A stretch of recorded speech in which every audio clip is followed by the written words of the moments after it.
Elizabeth Larkham with Balanced Body Pilates.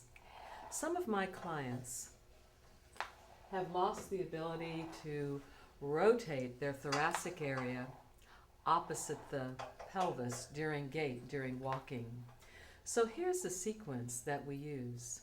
Some of my clients have had knee replacements, hip replacements, or maybe some lower injury or spine injuries, maybe even a rotator cuff surgery, and they have lost the ability, lost the motor memory for rotating the thoracic spine. And of course, that's very important during gait.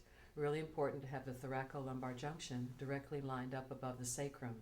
So here's how I work with them. Sitting on a couple of rotator discs. 2 is better than 1 because 1, the rotation of 1 might get lost in the upholstery. So 2, like a stack of pancakes. And then the feet are on the headrest. I have 1 blue spring on the lower deck on the hook here. And 2 long leg springs from the tower. Now first the pelvis turns. Steer the rotator disc with your sitting bones as you aim your knees straight ahead. Inhaling to turn.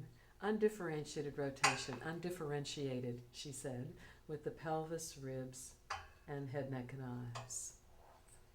Inhale to turn. Exhale to return. Inhale, rotating and coming back. Next, turn the pelvis one direction and the head, neck, and eyes the other. Inhale to turn.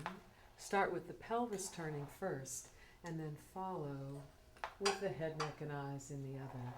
All the while keeping the posterior oblique sling system active and the scapular depressors active as well. Turning the pelvis one direction, the head, neck, and eyes the other.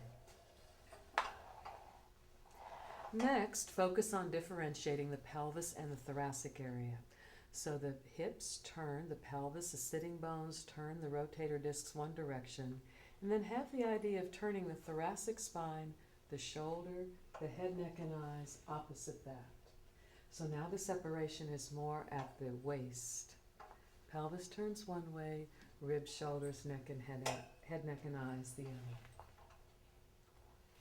Lightening the spring on the carriage would make it easier for the carriage to glide more. And you can readily see that I have a dominant side of rotation. See how much easier it is for me to turn that way than this way.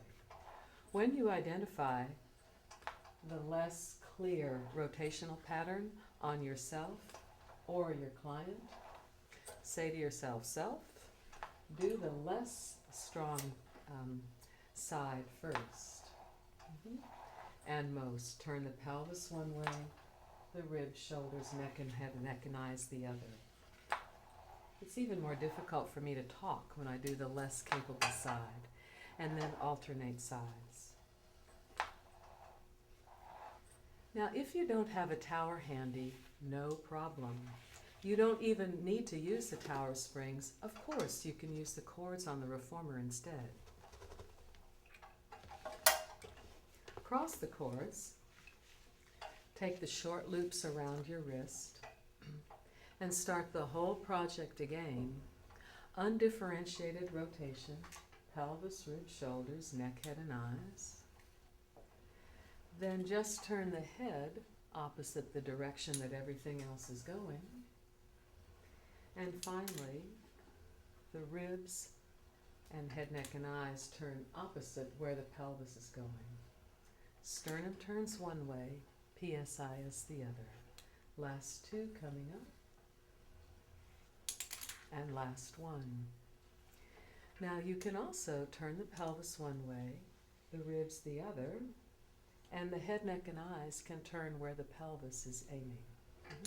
Pelvis one way, ribs the other, and head, neck, and eyes turns in the direction of the sacrum. This would be the finished product.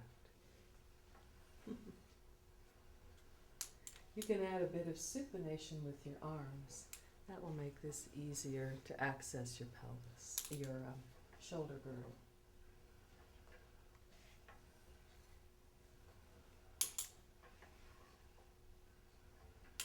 This isn't easy. But give us some practice and let us know how it goes for you.